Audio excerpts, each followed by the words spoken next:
Hello everyone, this is Serious Trivia and welcome to the 8 Princes DLC Reform Guide.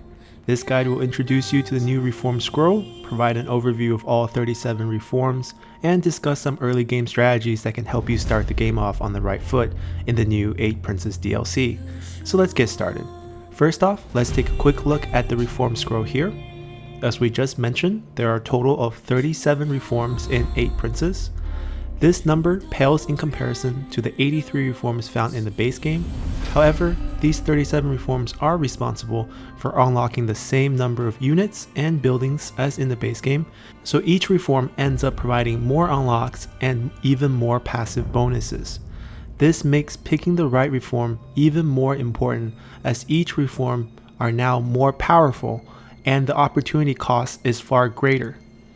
Before we can talk about individual reforms, however, we must first break down this reform scroll here to understand the basic reform mechanisms in the 8 Princes DLC. Whereas the base game reform tree was broken down into the 5 wuxing color groups, this reform scroll is divided into 3 shapes. On the left side of the reform scroll, you have the octagons, which represent the military reforms. In the middle, you have 4 circle reforms, which represents the espionage reforms, and lastly, you have the square reforms on the right, which represent the civic reforms. Together, these 3 different shapes subdivide the reform scroll into 3 different zones of focus. For example, military reforms are where you'll be unlocking your military buildings and all your units, while espionage reforms are where you'll hinder enemy spies while boosting the efficiencies of your own spies, and civic reforms are related to your economy and unlock specialty county upgrades. Within each zone, there are also individual branches, much like in the base game. Here we can quickly preview these branches and see their lines of progression. The 4 espionage reform in the middle has no lines of progression, as all 4 of them do not have any prerequisite reforms. For the other 5 branches, we'll be dissecting them in great detail when we go over all the individual reforms later on in the guide. Since we're on the topic of branches and lines of progression, I just want to clarify that to start researching any reform like the one highlighted here, you must have all the prerequisite reforms that are connected to it by the lines of progression unlocked first, like shown here. However, aside from this requirement, there are more requirements in 8 Princes compared to the base game. Unlike the base game, if we look closely again at the reform scroll, we can see that all reforms are lined up into 4 numbered roles, and each role now link to a title rank from Minor Prince in role 1 to Imperial Prince in role 4. So now in 8 Princes, if you have not reached the required title rank, the whole role remains locked. In addition, another major change from the base game is that you no longer receive a free reform every spring or every 5 turns. You must now spend turns researching for new reforms, and your research rate will now determine how long each reform will take. For example, at 100% research rate, which is the base research rate that you'll start the game at, all the reforms in the first row will take 5 turns to research. The second row will take 6 turns, the third row will take 8 turns, and the fourth row will take 10 turns. Of course, during the game, you'll have the opportunity to increase your research rate by pursuing the Mind Alignment or building the Confusion Temple building. Now that we have covered all the new mechanisms of the reform system in 8 Princes, it is time we start looking at the reforms themselves, one branch at a time, starting with the leftmost branch here. This branch contains 6 reforms, and we'll now go over them row by row. Starting in the first row, we have military provisions. This reform provides a passive bonus of 5 military supplies per turn to all your armies, which just like in the base game is a rather worthless boost. It also unlocks the level 2 forge building. Looking at it in vacuum, this is probably the worst reform in the game, but it does unlock 5 other reforms below it, so let's continue. In row 2 of this branch, we have battlefield medicine and mass mobilization. Battlefield Medicine provides 1k population growth per turn and a 5% boost to replenishment.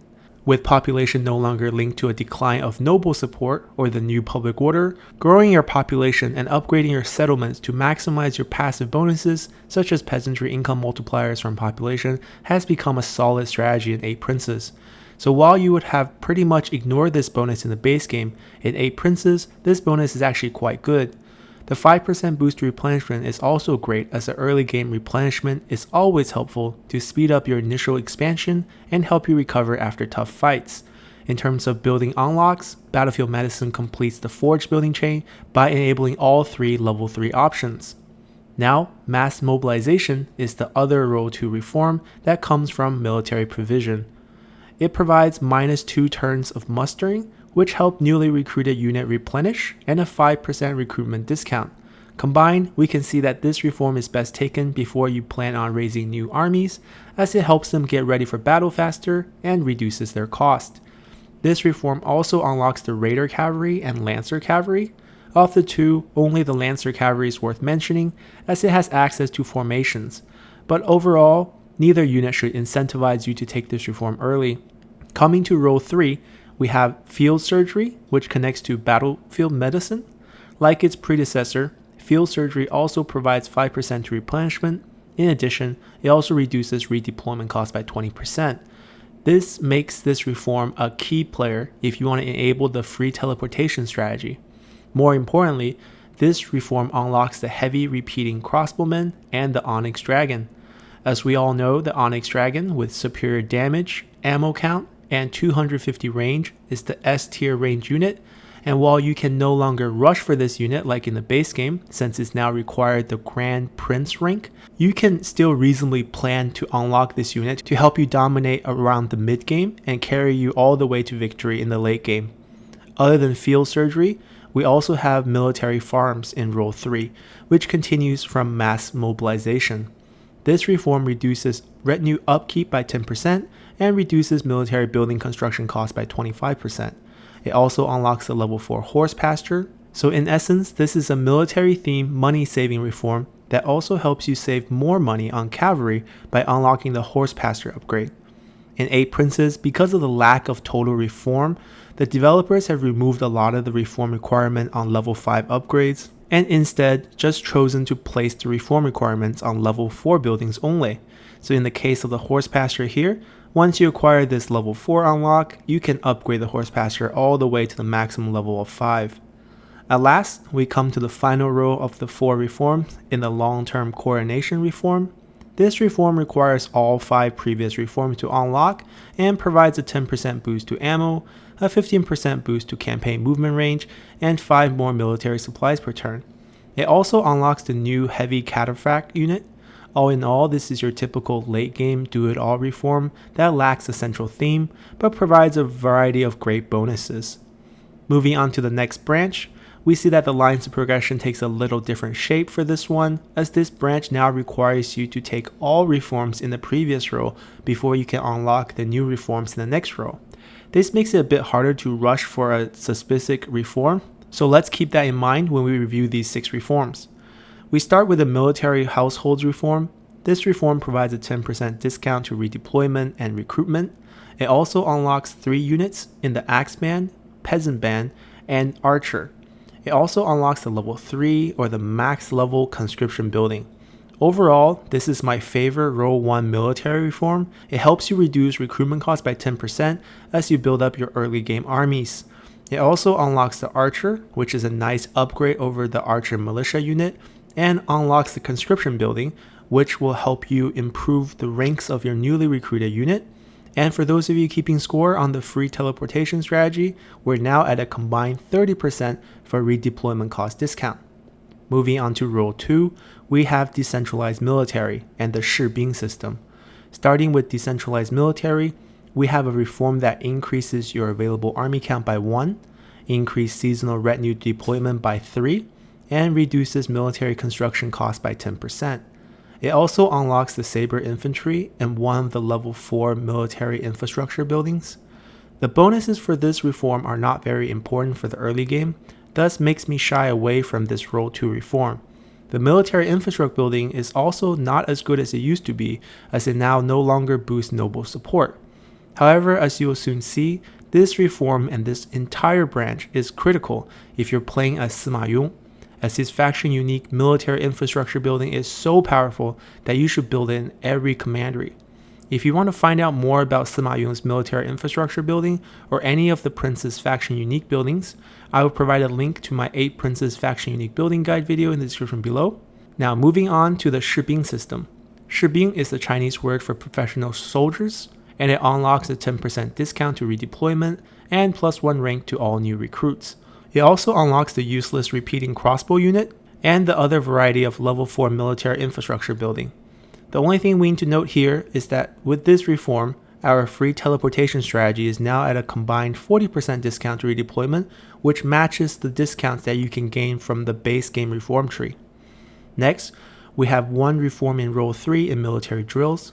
This reform is very powerful, as it improves the ranks of newly trained recruits by 2 ranks, and passively boosts the experience of all your retinues by 25 points per season. It also unlocks the Yellow Dragon and Jade Dragon units. Compared to the base game, where Yellow Dragon was pretty much impossible to unlock, 8 Princes finally made this all-around powerful infantry available in the mid-game. If you haven't had a chance to try this Master of All Trade infantry unit out, I highly suggest you play around with them, as they are very powerful. This reform also unlocks one of the level 5 upgrade options for military infrastructure building. Finally, we arrive at Role 4, where we have Imperial Officials and Royal Remuneration. We can talk about these two together, as these are once again themeless endgame reforms that provide a little bit of everything. Combined, these two reforms will provide you with 1 additional army, minus 25% attrition from lack of military supplies, a 15% discount to retinue upkeep, a 10% boost to character experience, and a 10% discount to recruitment, and a 5-point boost to morale for all your units. They also unlock the remaining 2 level 5 upgrade options for military infrastructure building, and most importantly, they unlock the Protector of Heavens and Defender of Earth units. Previously, you got these 2 units unlocked for free when you reach the rank of King, but in the 8 Princes, everyone's a Prince, so you have to now unlock these units with reforms, and they're still both great and late game focused, just like in the base game. Next, we move on to the final branch in the military zone. Here we have 4 reforms in a simple straight line of progression, starting with Sword Earth. This reform provides 10% boost to looting and post-battle income. It also unlocks the Mounted Archer, Spear Warrior, and Saber Cavalry. It's not as strong of a reform, as the income boost is rather small, but since you can unlock this from the onset of the game, the income will add up over time. Next, we have Military Logistics. This reform provides a 10% boost to ammo, 5-point boost to military supply per turn, and another 10% discount to redeployment. It also unlocks the Z Infantry, and the ammo bonus is nice, but most impressively is the 10% boost to redeployment, as we are now at 50% redeployment bonus just from reforms alone. So we just need 2 of the 3 characters who are your leader, heir, or advisors to have the flexibility skill unlocked to achieve 100% redeployment discount or free teleportation. Continuing from the military logistics, we have improved cartography. True to its name, this reform increases your campaign movement range by 10% and adds a 10% chance for you to avoid ambush. It also unlocks the Pearl Dragon, Heavy D Infantry, and Heavy Mounted Archers. All these units are good, but not great, but the 10% to campaign movement range boost is a nice quality of life bonus. Lastly, we have Topography. This reform grants all retinues and characters a 10% speed boost and helps you avoid ambush by another 10% and improve your ambush chance by 10%. Most importantly, this reform unlocks the Azor Dragon. This is the only dragon unit that is in the 4th row, so I think that in itself is a statement to how strong these dual weapon units are, especially if you're playing a Sima Ai with their additional boost to ammo. As we wrap up the military section of the reform scroll, we now move on to the circle reforms or the espionage reforms. There are 4 espionage reforms in total, and they're not linked by any lines of progression, meaning that you can pick up and choose from any one of these to unlock as long as you have reached the proper rank. This essentially gives all 4 of these reforms sort of equal weight, so let's take a look at them together. Overall, both the Qie accommodation and the Palace Guard reform are designed to make it more difficult for enemy spies to spy on you, while the Art of Espionage and Hereditary Government gives you more spies and help make them better and cheaper. The 5-point to diplomatic relationship on hereditary government make it a standout among these 4 reforms, as these 5 points can mean the difference between whether an AI faction likes you or declares war on you. I still find spying mechanism in the game to be a bit hit or miss, so I rarely focus on these 4 reforms. Of course, if you're playing as Sima Lun, who focus on the espionage playstyle, these 4 reforms are probably going to be more useful for you. But overall, I tend to favor the Civic Reform, which we're about to discuss now.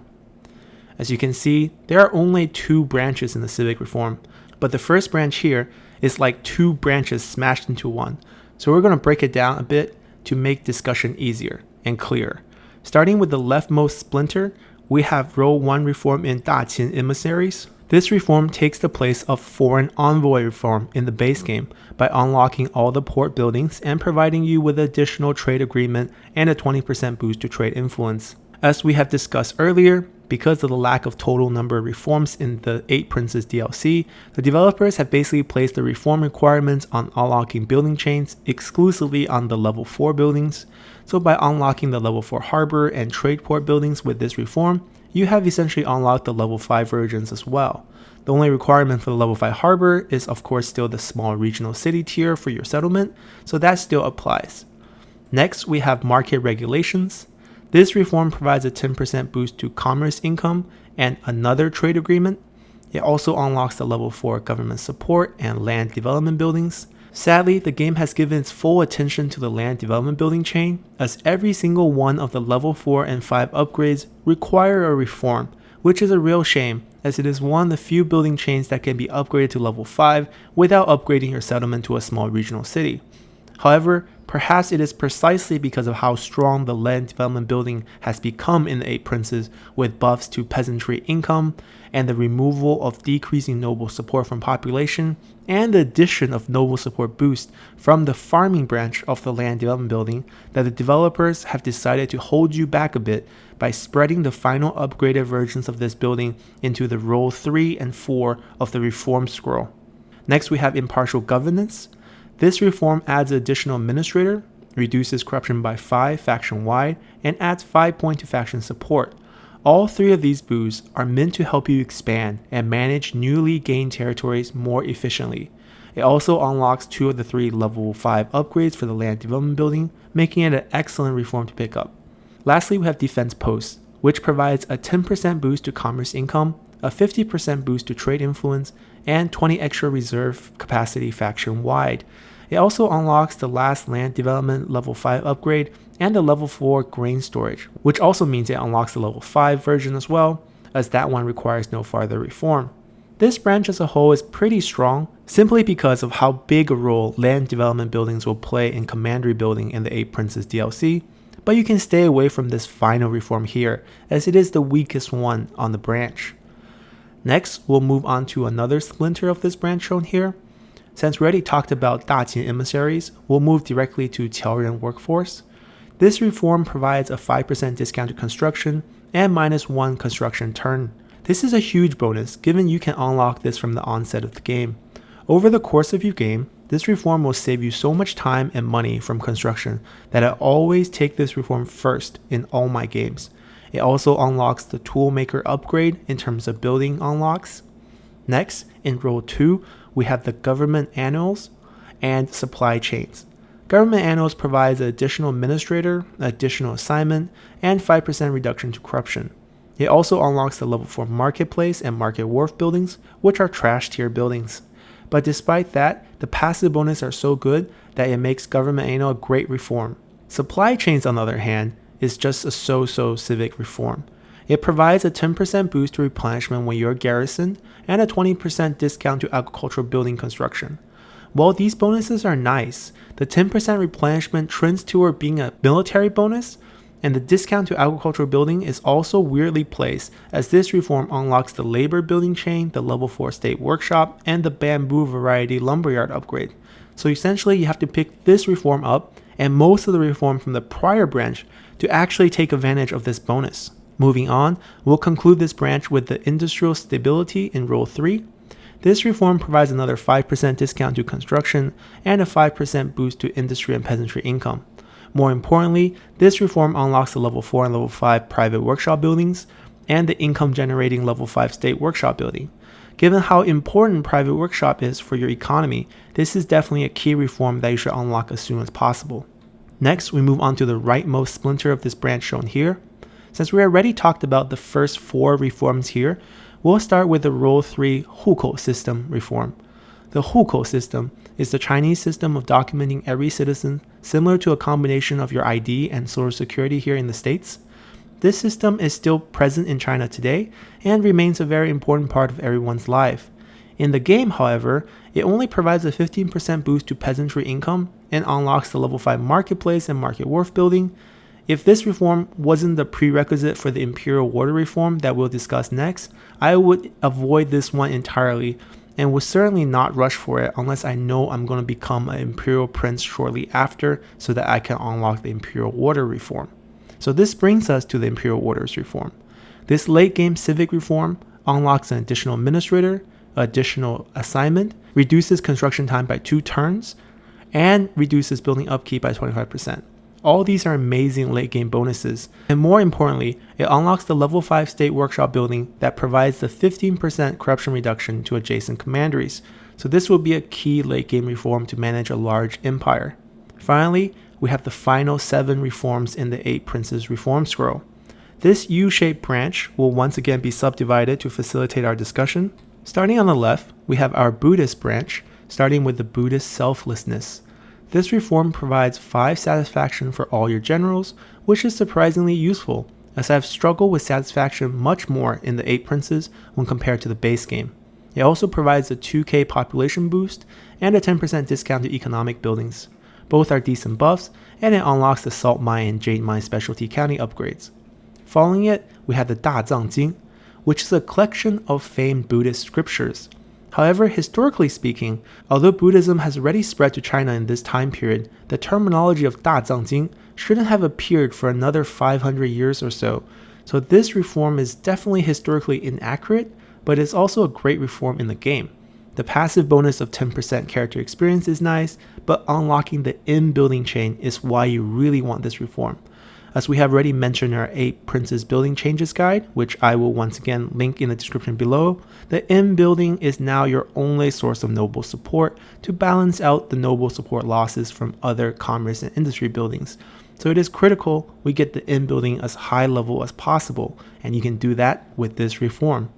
Lastly, we have the Buddhist philosophy, which provides 6k population growth, a 10% discount to building upkeep, and a 20% discount to construction costs for learning and market buildings. It unlocks the school building chain, the tea building chain, and the pine variety of the lumberyard building chain. The real highlight here is the 20% discount to learning and market buildings, or blue buildings, as this combined with a good administrator and some 5星 synergy from economic or purple buildings, you will often find that you can build and upgrade blue buildings for free, as I have easily achieved it in my Sima Ai Let's Play on the channel. Now, to the right of this U-shaped branch, or the Taoism side, we start with Taoism Ritual, which here reduces character salary by 20% and discount learning and market buildings by 10%. Since we have just talked about building discount, let's instead talk about salary discount for now. As I mentioned earlier, I have found it difficult to keep characters satisfied in the 8 Princes compared to the base game. This is mainly due to that each color sections of the base game reform tree provided around 20 points of satisfaction to the characters of that color. This is no longer the case in 8 Princes with a reduced number of total reforms, so now I find myself handing out promotions much more frequently just to keep my disgruntled generals happy. So I think salary reduction is a pretty nice boost in 8 Princes, and this reform also unlocks the Silk and Spice Trader upgrades. Next, we have Sacrifice for the Spirit, which adds 4k population growth and 25% food production boost. It also unlocks the upgrades for Livestock Farm, Grain and Rice Farmland, and the Fishing Port. This is the only food-focused reform in 8 Princes, so definitely pick it up given how important it is to upgrade your settlement, so your food consumption will definitely pick up in the 8 Princes. Next, we have the Taoist Alchemy, which is the mining starter kit reform. You get a 10% discount to settlement upgrade, a 25% discount to mines, and a 10% boost to industry income. It also unlocks the iron and copper mine upgrades, so this reform is also essential for fighting corruption as well through the copper mine level 5 option. Finally, we combine all the Buddhist reform and the Taoist reform, and we have Harmonious Living, which adds 5 points to character satisfaction and a 10% boost to income from all sources. and strangely, the combination of Buddhism and Taoism unlocks the level 3 max level Confucian Temple. With that, we have completed the overview of all 37 reforms, and this guide is running a little long, but this wouldn't be a comprehensive guide if we don't include an early game reform guide. So for the early game, when you just start your campaign, it is critical that you pick out the best reform that cater to your playstyle, or else you're going to end up starting on the wrong foot, and your campaign will be much less fun. Let's focus on row 1, or the minor prince row of the reform scroll, and pick out the best ones for your playstyle. If you're an aggressive military player, then let's look at the 4 reforms on the left side of the scroll, which includes 3 military reform and the 1 espionage reform shown here. Out of these 4 reforms, your best bet is going to be the military household reform. It unlocks the archer unit, which is a key early game unit. It also makes it cheaper for you to field a large early game army, and unlocks the conscription building, which will jumpstart your new recruits as well. This reform also leads to the reforms that will upgrade your military infrastructure building, which if you're playing as Sima Yong will work out perfectly for you. If you're not the early game aggressive player and prefer to build up your economy, which is how I like to play the game, then I recommend you to simply ignore the left side of the reform scroll and focus hard on the 4 row 1 civic reforms. Of these 4, I always go for Taoism workforce first to maximize the construction discount and time saved from construction time reduction. Then I go for Daqin emissaries for the early game trade agreement to boost income, before finally shifting to Buddhist selflessness, mainly for the population growth and saving on economic buildings. The last one would be Taoist ritual, as the character salary discount is less important in the early game, but the learning and market building discount is always welcome for building and upgrading the inn building. With this, we finally conclude the 8 Princes Reform Guide. This was a long one, as we wanted to go over the entire reform scroll in one guide, though thank you for patiently watching the whole video. Hopefully you can learn something new from this video and bring that knowledge to your next game. For those of you who are fans of the lore series on the channel, the next lore series will launch sometime this coming week, whenever we finally hit that 500 subscriber count, which is really close. So if you haven't subscribed yet, please support me by subscribing. Once again, thank you for watching and see you next time. Bye!